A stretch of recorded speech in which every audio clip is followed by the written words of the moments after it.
This is WENY HD News. Thanks for clicking on the webcast. I'm Laura Queso. Here's the latest from WENY News and the Star Gazette. Today is Election Day in New York. Voters will have a chance to vote on 6 changes to the state constitution. Remember, those constitutional amendments appear on the back of the ballot. Proposition 1, which would allow up to 7 full-fledged casinos open across the state. Other proposals would lift the mandatory retirement age for state judges, authorize land swaps in the Adirondacks, extend an exemption for local sewer debts, and change scoring for disabled veterans on civil service exams. Polls are open today from 6 a.m. to 9 p.m. Well, the Elmira City Council may be looking for a backup plan this budget season. Last night, a resolution passed allowing the council to override the tax cap for the 2014 budget if needed. City Council passed a similar resolution last year.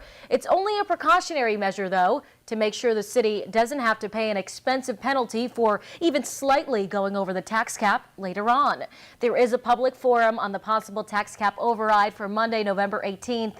City residents will have the opportunity to voice their concerns in person or by addressing the city clerk's office by mail. Now, according to Elmira Mayor Sue Skidmore, the city's current tax cap is at 1.6%, which equals around $187,000. Last year, we didn't exceed the tax cap. We were fine all year. But if, an audit comes up this year and says, you're $5 over, that's going to cost us a lot of money in a $5 error. So this just protects us. Now, the public hearing on the tax cap will be held at the City Council chambers November 18th. That is at 7 p.m. And a Corning man is behind bars after New York State Police have arrested him for threatening a city council member. Police say Michael LeBaron used email to threaten a Corning City Council member. According to a press release from State Police, the email was addressed to Steuben County Democrat Chairman Sean Hogan. In that email, LeBaron states that Councilmember William Boland's well-being would be in jeopardy if Hogan allowed Boland to serve on any political committee.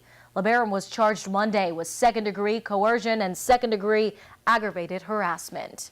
And as the United States House and Senate debate the Farm Bill, Senator Kirsten Gillibrand is urging fellow congressmen to include a bipartisan measure that would help stabilize milk prices. Gillibrand's bipartisan proposal is known as Dairy Pricing Reform Act. It would require the USDA to begin a pre-hearing process to restructure the dairy pricing system. She's also working to require the disclosure of dairy products sold and stored, including cold storage inventory. That measure would strengthen transparency for dairy farmers and help stabilize the price of milk. All right, now here's meteorologist John Hickey. Another chilly morning, but a warm-up in store for us. John. Yeah, not quite as chilly as what we had out there yesterday. We were looking at teens. This morning it's 30, so actually feeling a little bit more comfortable. And it won't even be as cold as we approach tonight. Tomorrow promises to be the most mild day of the week with high temperatures up near 60 degrees. But then a cold front comes through on Thursday, bringing with it the chance for showers and, of course, behind a cold front, colder temperatures. Future track for today, we'll call it a filtered kind of sunshine, kind of that milky kind of sky where you can see the sun, but it's kind of blocked out there a little bit by the cloud cover. We may even find some sunny breaks as well, as we're just well out ahead of our next weather system, but the cloud cover is just so far out ahead of it that we're dealing with it now rather than just shortly before the storm.